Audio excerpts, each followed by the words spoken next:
Assalamualaikum warahmatullahi wabarakatuh. Selamat siang, salam sejahtera bagi kita semua.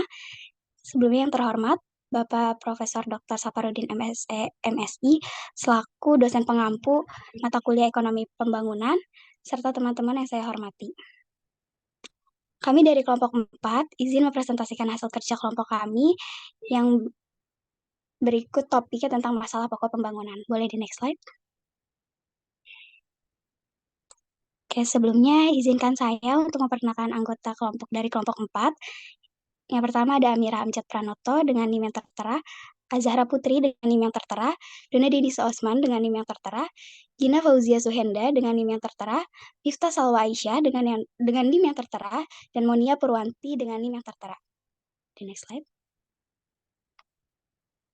Oke, berikut ada pokok pembahasan yang akan kami bahas. Yang pertama, pertumbuhan ekonomi. Kedua, perdebatan masalah pertumbuhan. Yang ketiga, distribusi pendapatan. Yang keempat, kemiskinan. Yang kelima, strategi atau kebijakan dalam mengurangi kemiskinan. Untuk yang selanjutnya akan dijelaskan oleh rekan saya.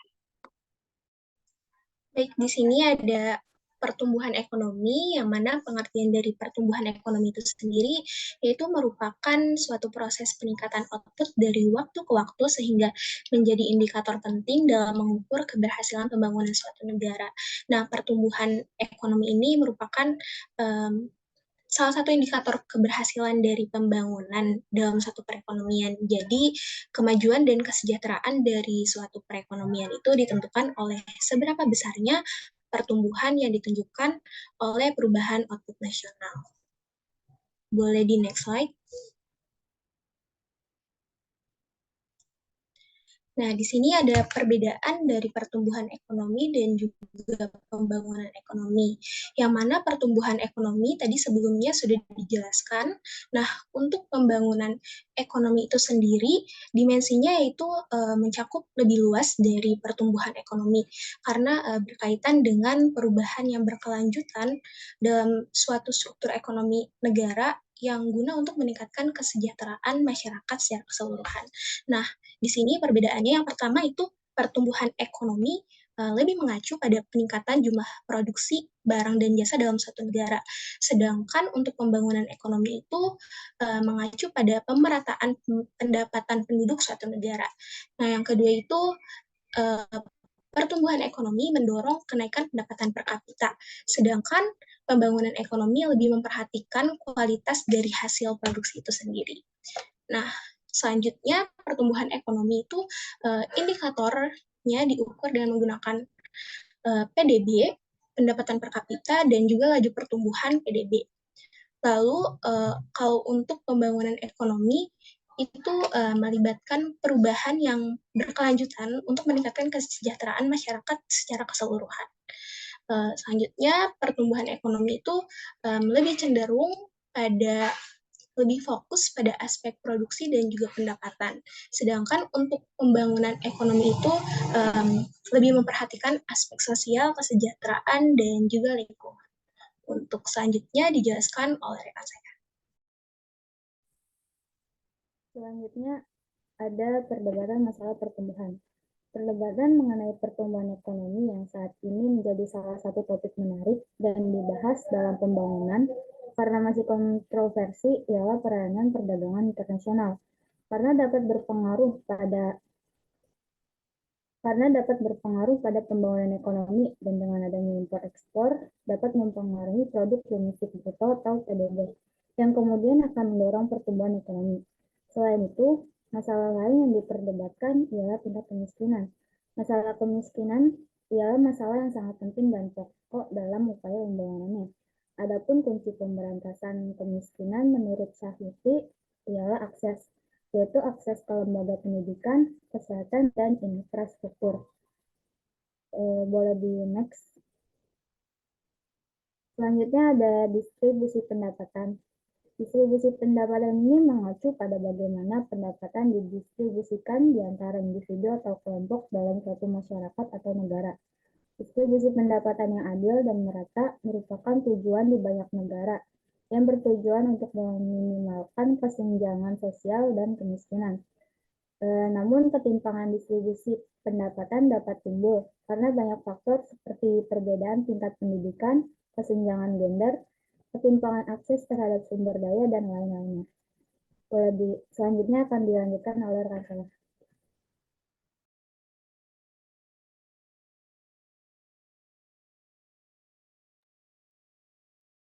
Baik, terima kasih. Apakah suara saya terdengar? Sudah terdengar. Oke, selanjutnya yaitu dampak ketimpangan distribusi pendapatan terhadap pertumbuhan ekonomi. Ketimpangan distribusi pendapatan dapat menyebabkan terhadap pertumbuhan ekonomi, menyebabkan hal-hal yaitu pertama kesenjangan ekonomi. Yang dimaksud di sini kesenjangan ekonomi yaitu dapat menimbulkan ketidakadilan sosial dan politik yang dapat merugikan stabilitas ekonomi dan sosial suatu negara. Selain itu, ketimpangan juga dapat memicu konflik dan kerusuhan yang dapat mempengaruhi investasi dan pertumbuhan ekonomi. Kedua, terbatasnya akses terhadap modal. Masyarakat miskin cenderung memiliki akses yang lebih terbatas terhadap modal seperti pinjaman dan kredit. Keterbatasan ini dapat menghambat perkembangan usaha kecil dan menengah. Selanjutnya, terbatasnya akses terhadap pendidikan. Masyarakat yang kurang beruntung juga cenderung memiliki akses yang lebih terbatas terhadap pendidikan dan pelatihan.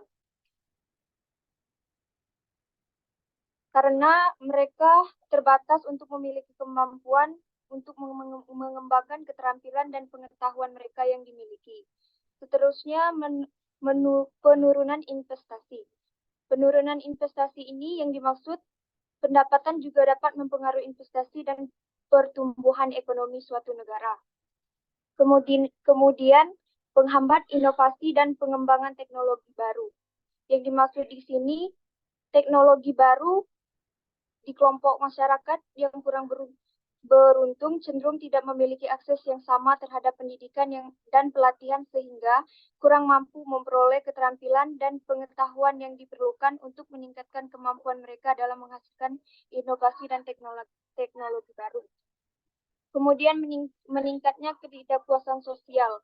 Kesenjangan pendapatan yang besar juga dapat menimbulkan ketidakpuasan sosial yang dapat memicu protes dan demokrasi, yang dapat merugikan stabilitas perekonomian dan sosial suatu negara. Boleh di next.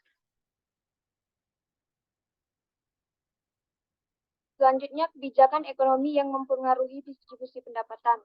Yang pertama itu kebijakan perpajakan dan subsidi. Merupakan upaya pemerintah untuk mengatur dan mengendalikan perekonomian suatu negara dengan tujuan mencapai tujuan perekonomian tertentu, seperti pertumbuhan ekonomi, stabilitas harga, dan pemerataan pendapatan. Kemudian kebijakan upah minimum. Yang dimaksud di sini pajak digunakan sebagai alat untuk mengambil sebagai pendapatan masyarakat kaya dan mendistribusikannya kepada masyarakat kurang mampu. Kemudian kebijakan penanaman modal asing. Kebijakan penanaman modal asing ini yang dimaksud adalah dapat digunakan untuk mengurangi kesenjangan ekonomi antara kelompok masyarakat seperti infrastruktur, fasilitas kesehatan, dan pendidikan yang dapat membantu masyarakat kurang mampu. Selanjutnya kebijakan pasar reguler.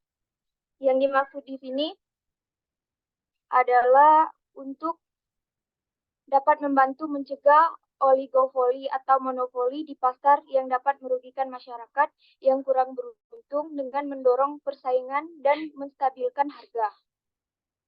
Boleh di next.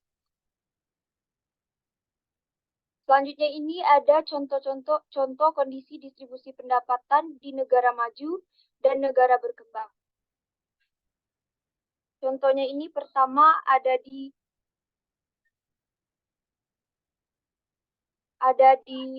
Indonesia ya. Indonesia juga mengalami tingkat ketimpangan pendapatan yang cukup tinggi.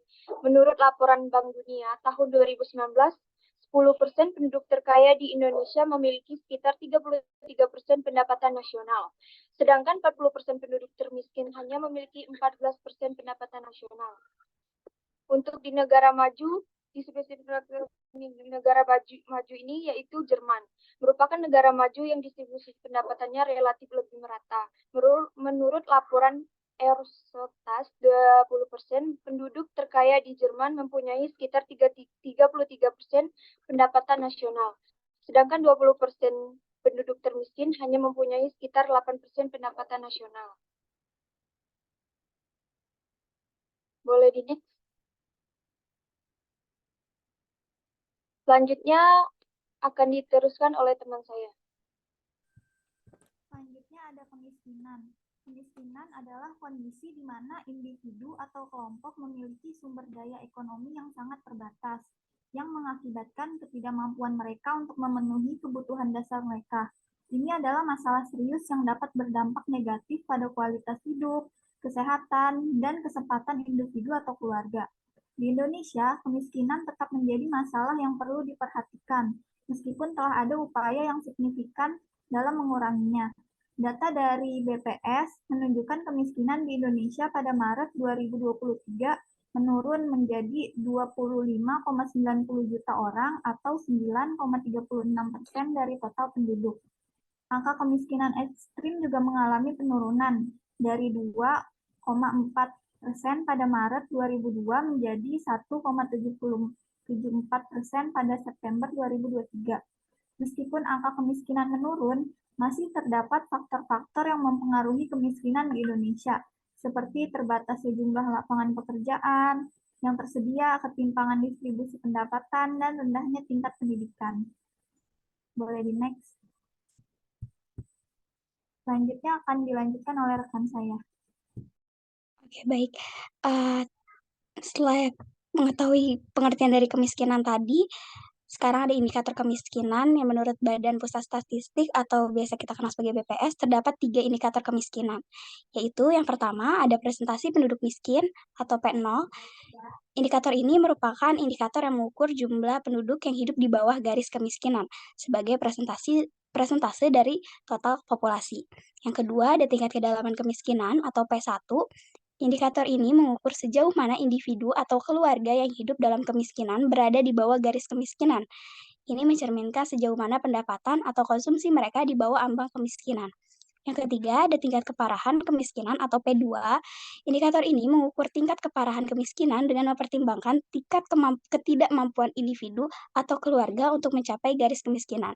Selain indikator-indikator dari BPS tadi, terdapat juga indikator dalam mengukur kemiskinan lainnya, seperti garis kemiskinan, jumlah penduduk miskin, kesenjangan kemiskinan, keparahan kemiskinan, tingkat konsumsi beras per kapita per tahun, tingkat pendapatan, tingkat kecukupan gizi, kebutuhan fisik minimum, dan tingkat kesejahteraan.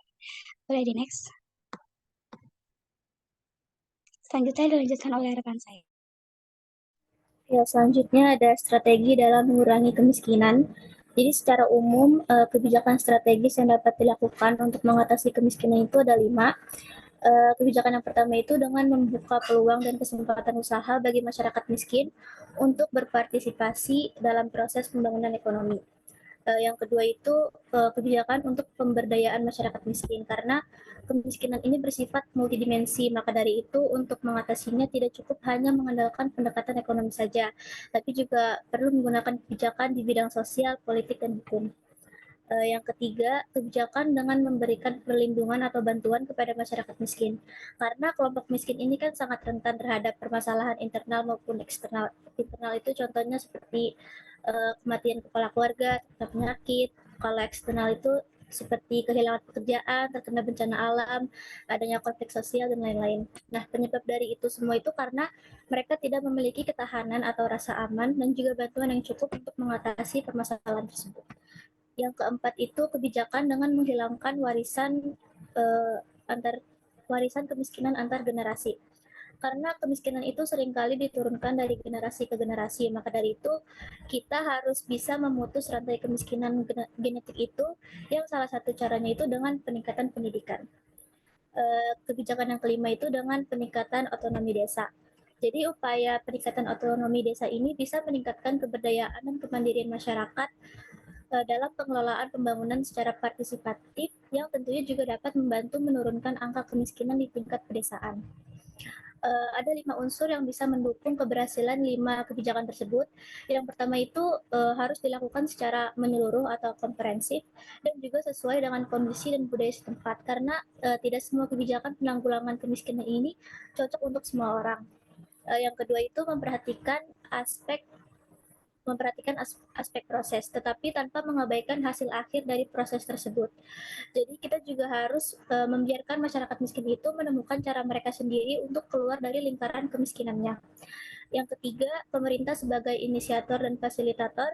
Jadi pemerintah itu harus memberikan ruang seluas-luasnya bagi munculnya beragam inisiatif dan kreativitas masyarakat di berbagai tingkatan, sehingga bisa membentuk rangka dan pendekatan penanggulangan kemiskinan yang dapat disepakati secara bersama.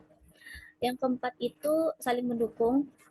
Jadi dari pemerintah maupun pihak lain seperti lembaga swadaya masyarakat, perguruan tinggi, pengusaha, masyarakat sipil, partai politik, sampai organisasi sosial keagamaan itu diharapkan bisa bersatu menjadi kekuatan yang saling mendukung untuk membantu mengurangi angka kemiskinan.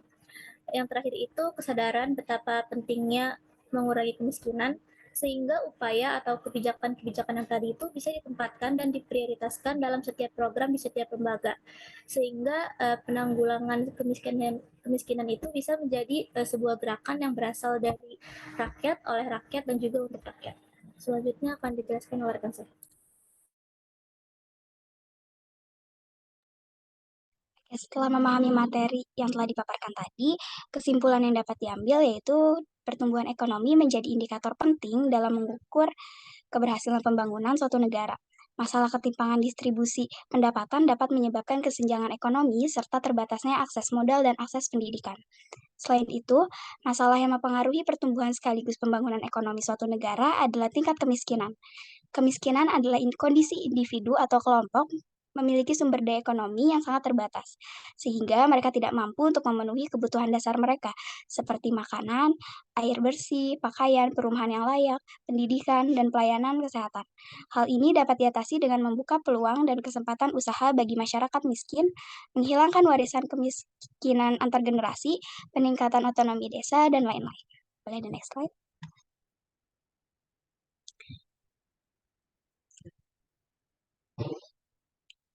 Nah, sekian paparan materi dari kelompok kami. Jika ada yang ingin bertanya, boleh raise hand terlebih dahulu.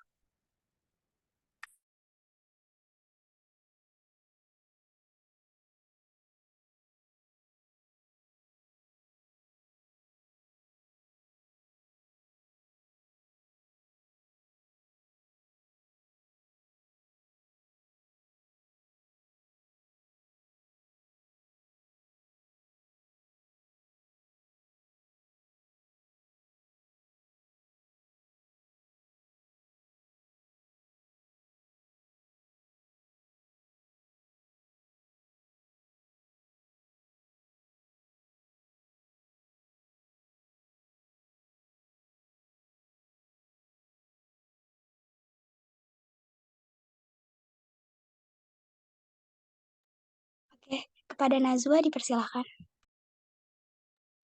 Baik, terima kasih kepada kelompok untuk kesempatannya. Sebelumnya izin off cam, saya izin bertanya, bagaimana ketidakmerataan pendapatan berdampak terhadap ketidaksetaraan dalam akses layanan dasar seperti pendidikan dan kesehatan? Itu aja, terima kasih. Oke, baik, terima kasih, Nazwa. Selanjutnya, Wahyu, silakan. Baik, terima kasih atas kelompok, atas kesempatannya. Saya izin bertanya, apakah terdapat hubungan antara kemiskinan dan tingkat pendidikan? Jika ada, jelaskan. Terima kasih. Oke, baik, terima kasih. Selanjutnya kepada Esa, dipersilakan. Oke, terima kasih kelompok. Saya ingin bertanya, apakah ada hubungan, tadi kan Ayu nanya itu antara tingkat kemiskinan dan tingkat pendidikan ya. Saya mau nanyanya itu hubungannya antara tingkat pengangguran dan tingkat tingkat kemiskinan dalam suatu masyarakat. Ada nggak itu hubungannya? Kalau misalkan ada, tolong jelaskan. Oke, baik. Terima kasih, Esa. Selanjutnya, pada Adam dipersilakan. Baik, terima kasih atas kesempatannya kelompok. Pertanyaan saya, dari perbedaan antara pertumbuhan ekonomi dan pembangunan ekonomi, apakah jika keduanya saling mempengaruhi selalu memiliki hubungan yang positif?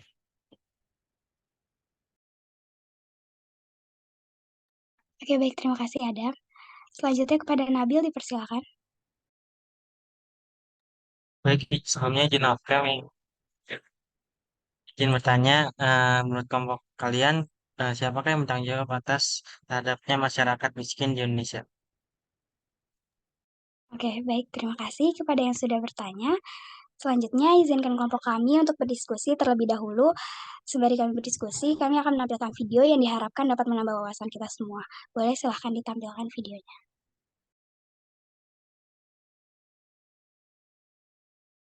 Apakah kalian punya utang yang belum dibayar? Oke, kalau tiba-tiba ingat, jangan pusing dulu, karena masih bakal lebih pusing lagi kalau disudorin utang negara-negara ini yang sampai triliunan dolar. Contohnya utang Amerika ini, kalau duit sebanyak itu ditumpuk, tingginya bukan cuma sejerapah atau setinggi Monas, tapi hampir sampai ke bulan. Apa yang bisa terjadi kalau suatu negara nggak bisa bayar utangnya? Apakah negaranya bisa bangkrut? Dan apakah ada negara yang pernah ngalamin kayak gitu?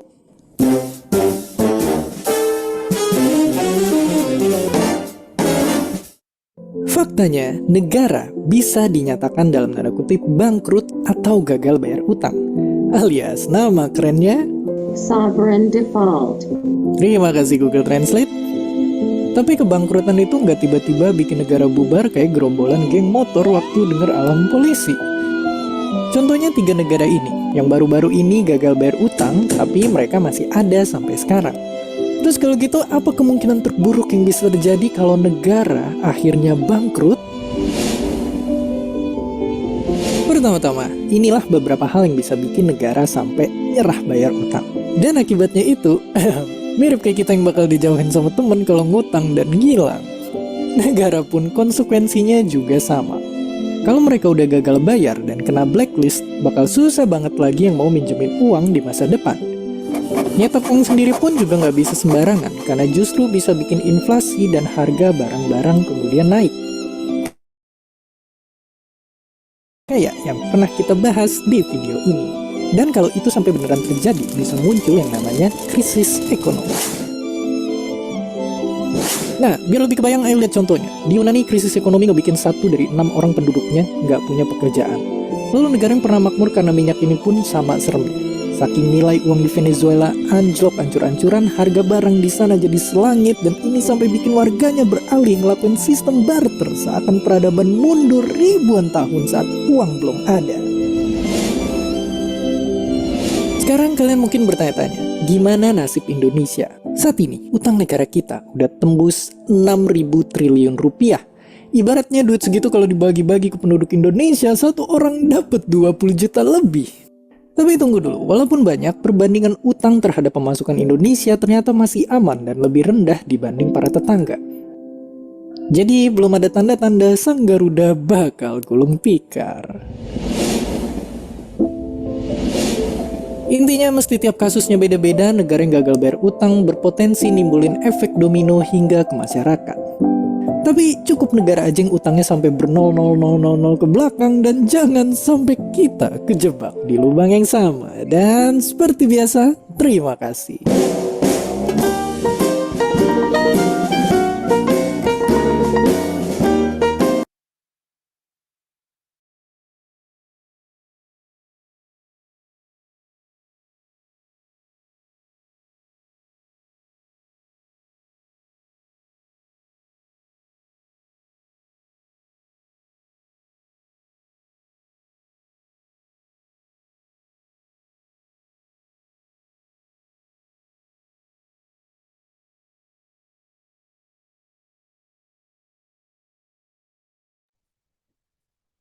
Oke, selanjutnya saya ingin menjawab pertanyaan dari Nabil, di mana pertanyaannya, menurut kelompok, siapakah yang bertanggung jawab terhadap masyarakat miskin di Indonesia? Menurut jawaban itu, menurut kelompok kami, Secara hukum, fakir miskin dan anak-anak yang terlantar itu dipelihara oleh negara, sebagaimana diatur dalam pasal 34 ayat 1 Undang-Undang Dasar Negara Republik Indonesia yang berbunyi, fakir miskin dan anak-anak yang terlantar dipelihara oleh negara. Apakah sudah terjawab, Nabil? Baik, terima kasih. Sama-sama. Ya, di sini saya akan menjawab pertanyaan dari Wahyu. Tadi pertanyaannya, apakah terdapat hubungan antara kemiskinan dan tingkat pendidikan? Jawabannya itu ada. Jadi kemiskinan ini memiliki kaitan yang erat dengan pendidikan. Karena pendidikan itu kan mampu memberikan kemampuan untuk berkembang melalui keterampilan dari diri sendiri. Maka dari itu semakin rendah tingkat pendidikan, maka semakin tinggi pula tingkat kemiskinannya. Jadi semakin tinggi tingkat pendidikan, maka semakin rendah juga tingkat kemiskinannya. Apakah bisa dipahami, Wahyu? Sudah bisa dipahami. Terima kasih Azahra dan kelompok.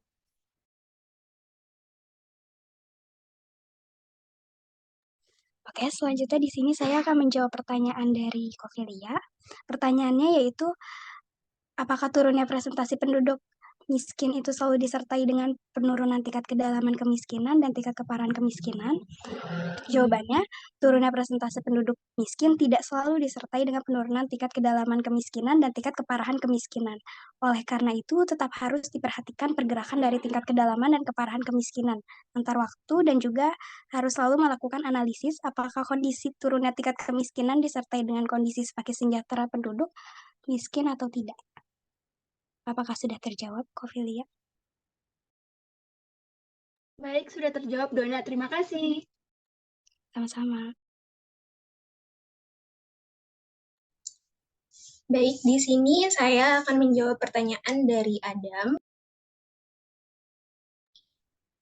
yang mana pertanyaannya itu dari perbedaan antara pertumbuhan ekonomi dan pembangunan ekonomi, apakah jika keduanya saling mempengaruhi, selalu memiliki hubungan yang positif? Nah, pertumbuhan ekonomi dan pembangunan ekonomi itu kan memang saling berhubungan, tapi konsepnya memang berbeda. Nah, untuk hubungannya itu tidak selalu berjalan sejalan atau positif gitu. Yang mana seperti yang sudah dijelaskan, ada beberapa faktor yang mempengaruhinya, seperti dari distribusi pendapatan yang tidak merata atau ketidaksetaraan sosial dan lain-lain.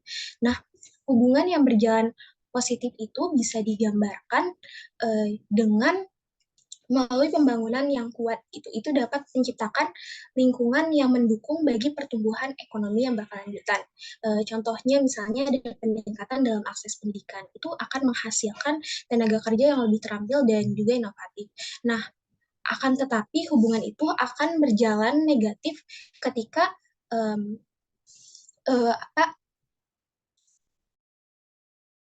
pembangunan ekonominya itu tidak kuat, seperti misalnya tadi dalam akses pendidikan itu tidak ditingkatkan, maka tenaga kerja yang dihasilkan itu tidak akan terampil gitu. Nah, untuk contoh selanjutnya itu saat hubungan positif, keduanya bisa digambarkan dengan pertumbuhan ekonomi yang stabil. Misalnya, itu bisa memberikan sumber daya finansial untuk mendukung keperluan proyek pembangunan ekonomi. Contohnya misalnya investasi dari infrastruktur dan mengadakan program sosial yang mendukung pembangunan ekonomi yang merata. Nah, tapi hubungan itu akan berjalan negatif ketika pertumbuhan ekonominya tidak stabil. Maka hubungannya akan menghasilkan pembangunan yang tidak merata. Bagaimana, Adam? Apakah sudah bisa dijawab? Baik, sudah terjawab. Terima kasih Gina dan kelompok. Sama-sama.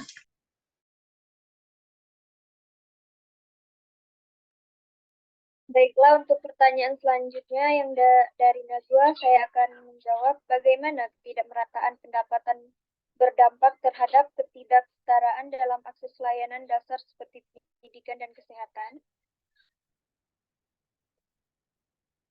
Tentunya ketidakmerataan pendapatan dapat berdampak negatif pada ketidaksetaraan dalam akses layanan dasar seperti pendidikan dan kesehatan.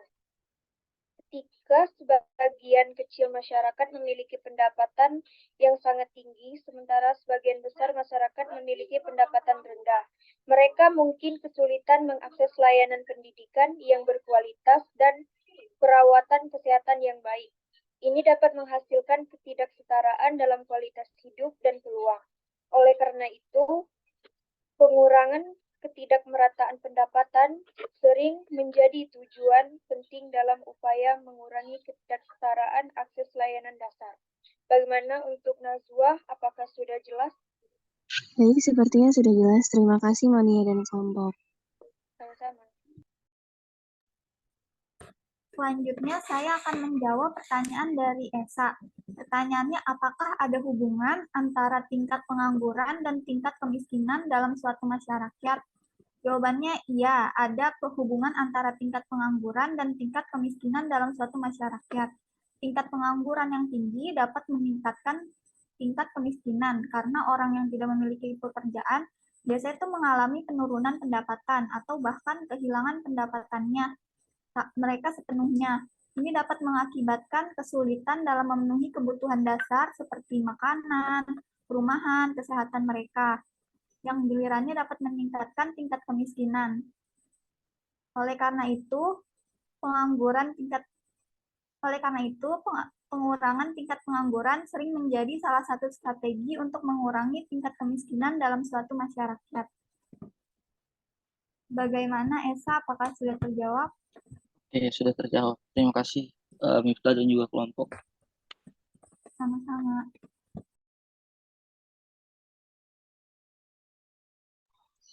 Oke, baik.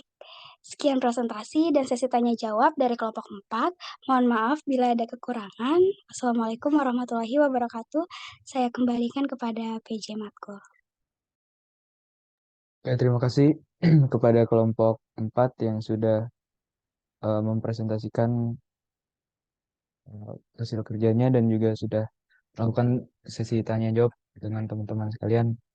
Sebelum kita mengakhiri perkuliahan hari ini, boleh tolong on cam yang bisa on cam untuk didokumentasi. Terima kasih. Ayo Nabil, Andiko, Rizky, on cam Rizky.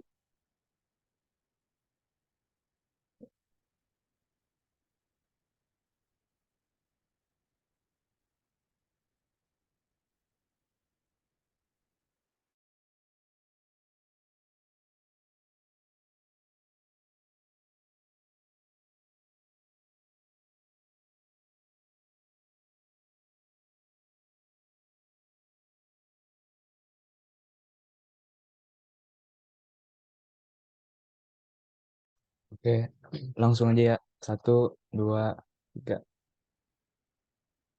1, 2, 3. Oke, terima kasih kepada teman-teman sekalian yang sudah bergabung dalam sesi perkuliahan ekonomi pembangunan hari ini. Terima kasih juga tadi untuk kelompok 4 yang sudah presentasi dan melakukan sesi tanya jawab. Sampai jumpa minggu depan dan mohon untuk kelompok 5 dipersiapkan presentasinya.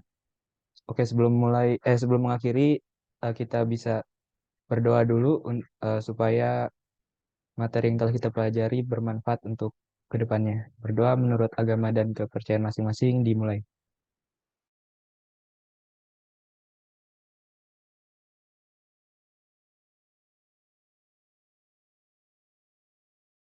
Oke, berdoa selesai.